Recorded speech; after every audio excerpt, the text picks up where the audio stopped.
Hi, I'm Lisa Singer. I am the Senior Director of Events Programming at MediaPost, and this is Brand Insider BTS, where I get to pull back the curtain on some of the most influential women brand marketers today.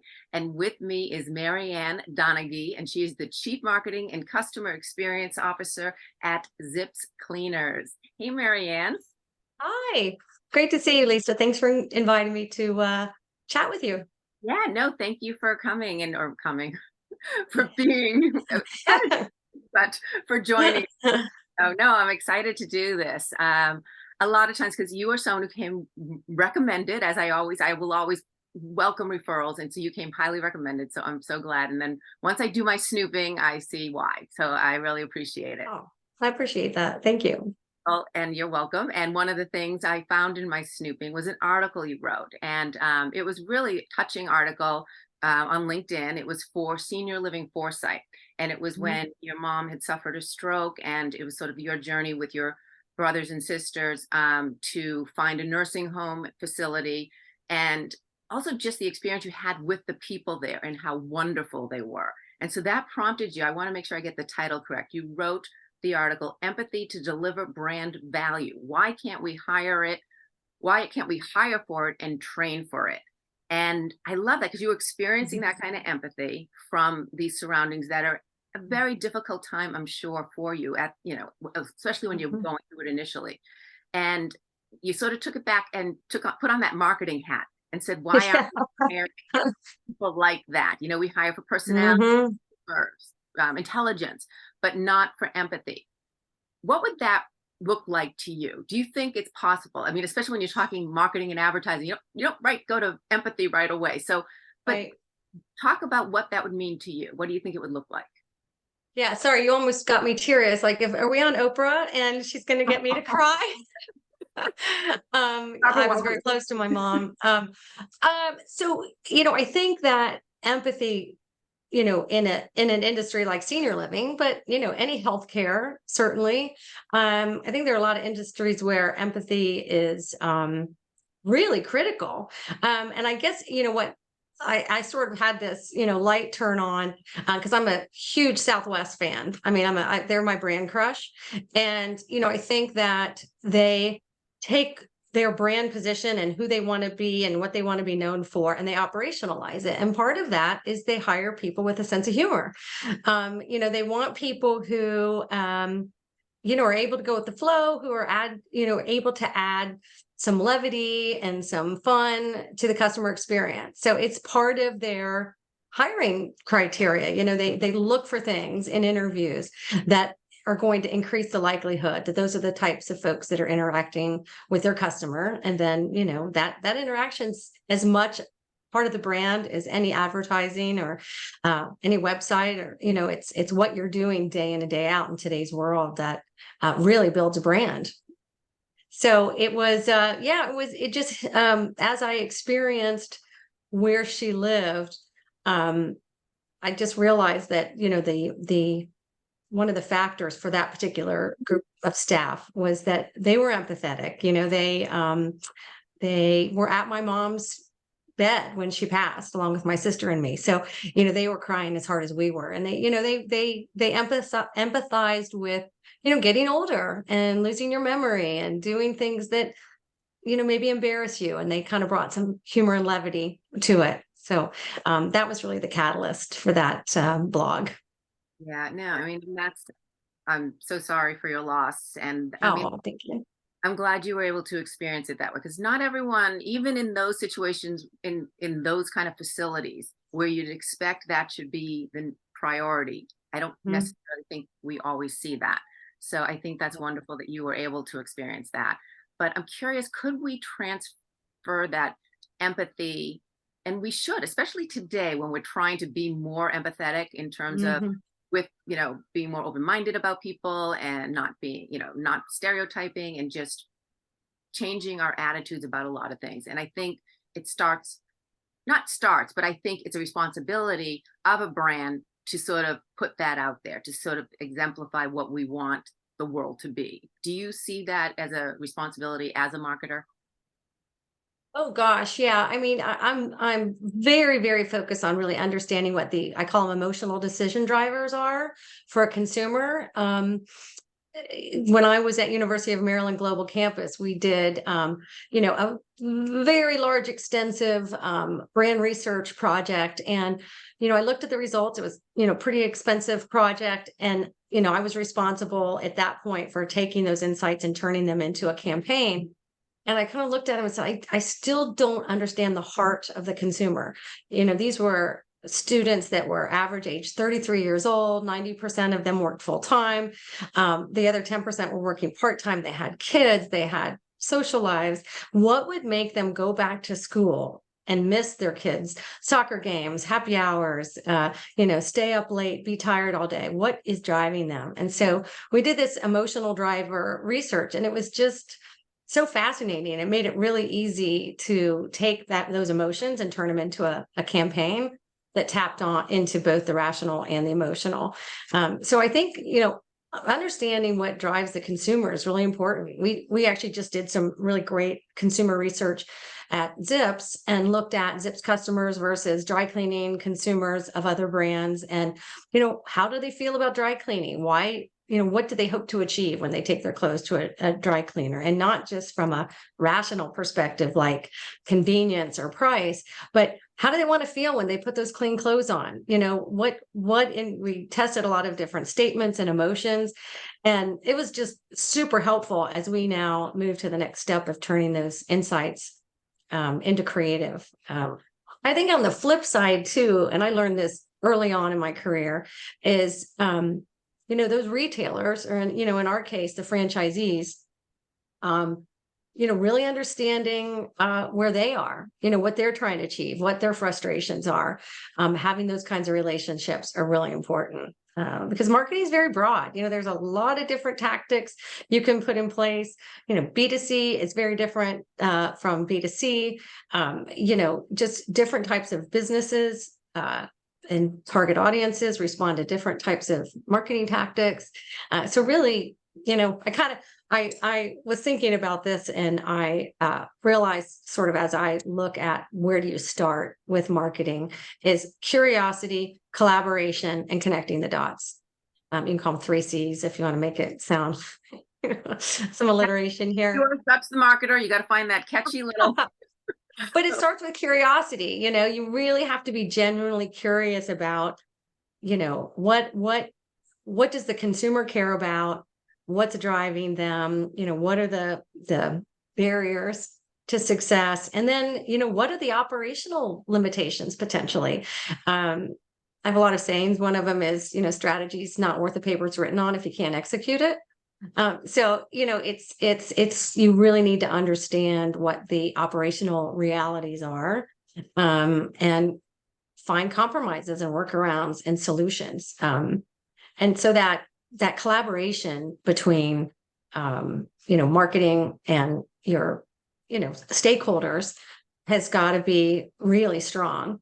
And by, combining that curiosity and that collaboration, you are able to connect the dots. Once you can connect the dots, it just makes all your decision making clearer and easier. Yep. No, that makes total sense. Well, I want to back up a little. You've mentioned places that you've worked, but let's start you back in college. Okay, so you're in college, ready to venture off on your career. You worked at Starkist Foods. You also went on to work at AOL, University of Maryland, Bozzuto, and other agencies in between. You even started your own for a while, consulting. Talk about that path until obviously you got to here at ZIPS. When you were first graduating, what were you envisioning for yourself, and how did it evolve to where you are today? Yeah. Yeah, it's kind of fun to look back on that. I think I was probably typical of a lot of college graduates where I wasn't really sure.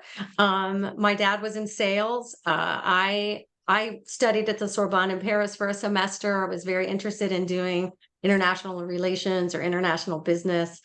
I came home from that with enough credits to be a French major. So that was the path.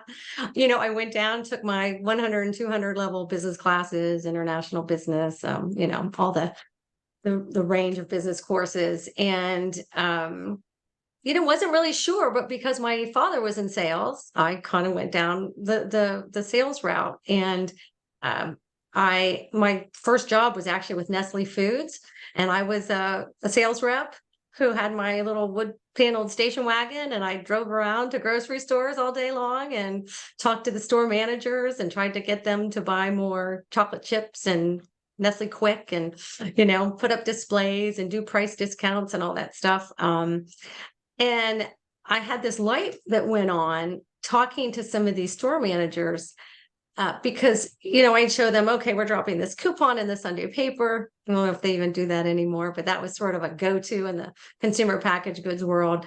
And I would often hear them say, that's great, but I might get 5 of those coupons redeemed at my store. That's not going to drive my business. And I just realized I don't want to be on the sales side. I want to be on the marketing side. I want to be on the side that's driving the demand, that's, driving people into the store. And just by luck, I got a call from a headhunter for a company in Cincinnati who was soon to be a division of Gray Advertising, which is a big global ad agency. And it was doing local marketing. So working with Procter and Gamble brands primarily, and helping them take their national brand message and localizing it through incremental media and promotions at the store level. It was just perfect. And so, a lot of fun, kind of doing exactly what I wanted to do in a unique company. And, then I just, fell in love with the marketing side, seeing the impact that marketing can make on business results. Yeah. And then, well, so obviously, once you were on that route, you kept going. Curious, what made you go off on your own for a bit? Well, I'm a single mom, and it's it's kind of stepped aside periodically to take care of him. And COVID certainly was an odd time, so I did consult through COVID, which worked out great. My son was in high school, and anybody who's had a kid in school during COVID can empathize with how painful that was. I guess my philosophy has always been I want my work to reflect what I want my life to be. And so I've made choices over time, not taking jobs that would move me away, or move my son away from his dad. Those kinds of things where, you're just limited, or you can't travel as much. You have to know what your priorities are. And consulting's been great. It's given me some really interesting projects and clients, and broaden my skill set. But, at the end of the day, I like making an impact at the corporate level, building a team, really putting best practices into place and seeing results. Yeah, no. And the thing is, I mean, I think there's a lot of women in your situation, or men too, who are in your situation where you do want to make those kind of choices. And I think we're hearing more about that nowadays, like that, work-life balance kind of thing. But it can be dangerous too. It can be like when you're off on your own, even though you're still doing it, it still brings you out of that corporate world. Yep. How were you able to sort of keep that foot in? Because it didn't hurt you in any way. You're in this amazing position. Mhm. So is there advice like that, why you think you were able to maintain that to get to where you are right now? Well, I think first, I can't emphasize enough keeping your professional network alive and well. And it needs to be genuine. I genuinely like so many people I've worked with, and just enjoyed them. And so I have kind of organically stayed in touch with a lot of people. And you always want to make sure you've got positive relationships too. So you never know when you're going to need to tap into someone for a referral, a reference. And so yeah, I think networking is absolutely critical. I definitely recommend staying active on LinkedIn to keep that visibility. I think I wrote quite a few blogs that were really fun, but kept me sort of, they were promoted and got hundreds, sometimes thousands of views. Those sorts of things keep you relevant. And you can branch out into some other things that continue to grow your skill set. I mean, I didn't personally do this, but I would definitely recommend to anyone who took some time off or stepped away, get Google certified, get HubSpot certified, gain some skills maybe you didn't have before so that you're more valuable and perceived as being kind of staying up with what's the latest in marketing because it changes so rapidly. Get on TikTok. Yeah, right. We're on it. We're working on it. I'm curious, what do people get wrong about you when they first meet you? Oh gosh. They I don't think they necessarily know how methodical I am. I've been sort of accused of maybe having too much energy. But I'm always thinking, I'm always like thinking through the steps. I'm not reactive. I've actually spent a lot of time, contemplating and strategizing. No one's ever told me that, but I think that might be a little bit true. I have people tell me, gosh, I get your style now. Takes a little Yeah. bit. All Yeah. right. So, you mentioned that you were also writing articles to keep in, so people would be aware of you. And one of the other articles you wrote, which it was about Latitude Margaritaville. And Yep. you actually, I know you mentioned your brand crush was the airline, which Southwest. Southwest. Yep. I'm never in like the Midwest area. Like I have never flown Southwest, I don't think, because just Okay. I'm in like LA, New York, Boston. But so anyway, now I guess Southwest got a little pushed out, and now you mentioned this at Latitude Margaritaville is your new brand crush. So we hope that no one at Southwest is crying now and listening to this. But I think I want to ask you about it because you talked about this is a place for those who don't know. It's for 55 plus home, not home, but like a living area, and it's supposed to be wonderful if you read your article. And you wrote it as a taste of what it's like to live the Margaritaville lifestyle. And it's inspired by the Jimmy Buffett music, of course, which we're sorry we recently lost him. But and one of the things that you put in quotes was changes in latitude. And you said it's code for changes in attitude. So what I want to ask you, so you talked about it in that, the changes in attitude in a certain stage of life. So in this stage of life that you're in, what are the changes in attitude that you want to see? Top three. Oh gosh. Attitudes in myself?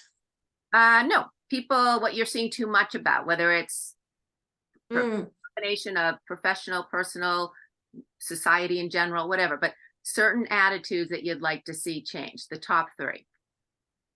Oh gosh. I think we all want to have less division. We all want to hear each other a little bit more and try to hear both sides instead of the finger pointing that has sadly sort of overtaken the, society a little bit. Gosh, one thing that I actually think like a lot of people feel this way, it was good that came out of COVID was that people are, I think, having a little bit more work-life balance. They got sort of a taste of working from home a little bit more. People spent more time with their families. I think that was, a good thing to come out of something really horrible and tragic. But I've heard that from a lot of people. So I guess I would hope that continues, that people, have a little bit more fun. Work-life balance is one way to say it, but it's, putting it into perspective. And this is coming from someone who works way too much because I'm kind of a builder fixer. If I see something that needs to be done, it drives me crazy. So I want to keep moving forward. I have a hard time putting things on the back burner. I want to get them done. And gosh, a third thing,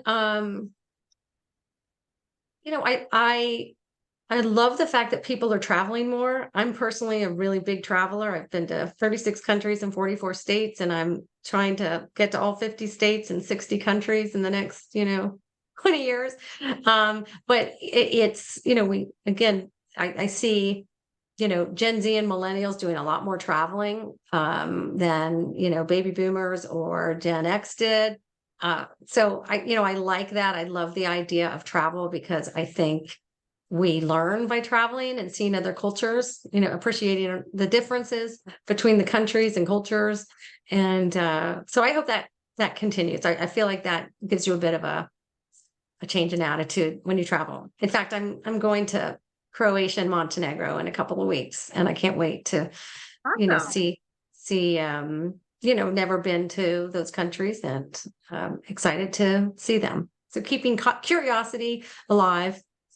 No, that's awesome. Actually, I just was speaking with one of the brand marketers that it's coming to our upcoming TV and video summit, and he is leaving, I believe, today or tomorrow this week for Croatia. So Okay, it's a hot spot. yeah, Croatia and Portugal seem to be all the rage. So I'm hoping to hit Portugal in May.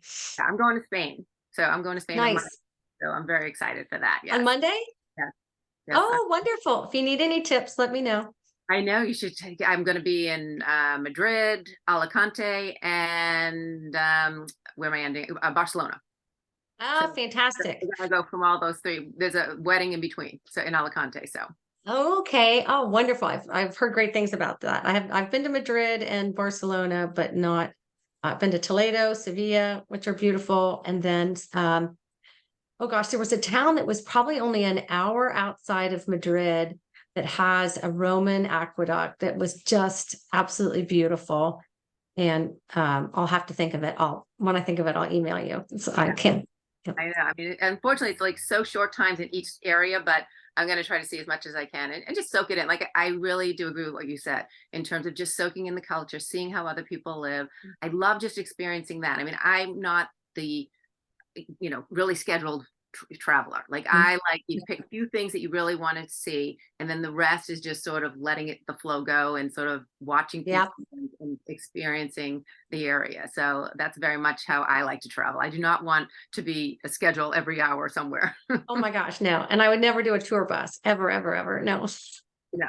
Although Yeah. in Boston, I have to say, I used to drive the trolleys and give tours of the city, and Oh, it was helpful because it brought you to each section.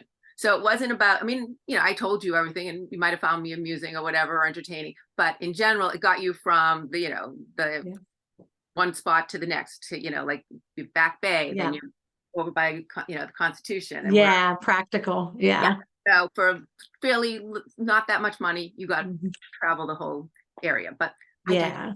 Anyway, I'm curious, is there anything you're obsessed with right now? Or, whether it's, binge watching something or a particular you like to when you want that snack to have, whatever it may be. Oh my gosh. No, I'm only thing I'm pretty consistently obsessive about is travel and the things that I'm going to do when I travel. So it's I ski, I scuba dive. I have this goal, bucket list to, get to these countries. So when I do have free time, I'm either exercising or spending time with friends or planning travel. Okay, well, all right, favorite spot. Have you been to what, say 36 countries? 36. So, Yeah. uh, top two. Well, love Paris for reasons. I've probably lived there a total of a year, between renting for a month here or there, going to school there. So I love Paris. I haven't been in, gosh, 10 years probably. But the most fascinating place I've been, hands down, is Israel. Oh, what was it about there that you thought was so fascinating? Oh gosh, just there are Roman ruins there that you wouldn't have known. Going to Jerusalem is just, really incredible because it's, you have different religions all in one city. You've got, I think they keep unearthing next level down of the market, so you go through it and there's sort of a market that's been around for thousands of years, and they keep unearthing a level below. So I don't know what happened over the years, but just the history is incredible. There's still people living in what I would call igloos, obviously it's hot. So, just, these sort of buildings that, and I can't recall what they're called, but, they've been living like this as a culture for thousands of years. Wow, no, that sounds amazing. I've never been, but I've heard the same. When people who do go, they just are so blown away by it. So Yeah. I'll have to put that on my bucket list. But I'm curious. I want to go back to career and just what's the biggest challenge and the most difficult challenge that you've had to overcome? And I mean on a personal level, around your career, but on a personal Mhm. level. Yeah. Um, I think as women, we have a tendency to be pleasers, and we don't want to rock the boat, and we don't want to come across as too aggressive. That's not what we're taught to be. Growing up, it's definitely a challenge. So striking that balance between what's comfortable in terms of what you've been taught by society, how you're supposed to behave, and getting the work done, and getting the results that you were hired to achieve. That's always a challenge. And so, I think that one of the hallmarks of my career is tenacity. I've always been put in situations.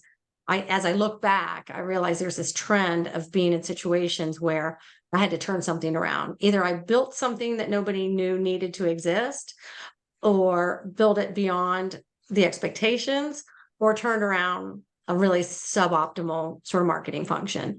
And that takes some assertiveness and tenacity. And, sometimes people get annoyed by that. And it's just sort of, I think that the reality is that you have to kind of separate those things out, that you were hired to do a job. And that's what you have to do, even when it might be sort of personally uncomfortable.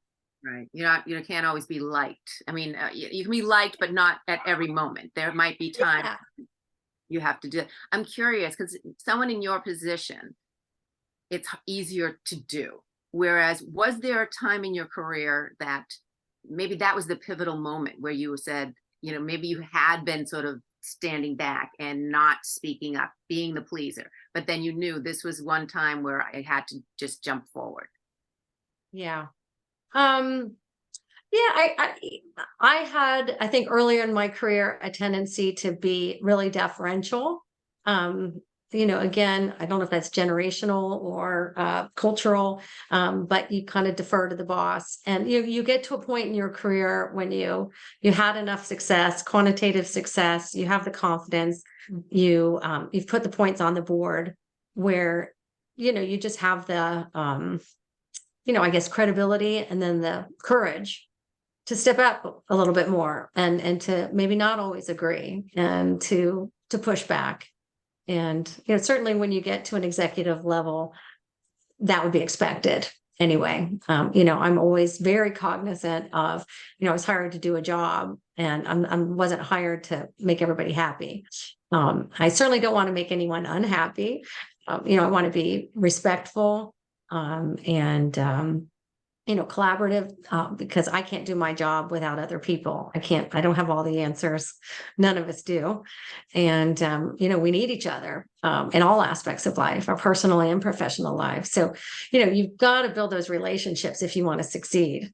So it's, you can still be liked, but be assertive and tenacious. It might just be, hey, I'm really sorry. I'm bugging you 5 times, but I really got to get this done. And here's what's in it for you. By the way, if we can get this done, here's the win-win here.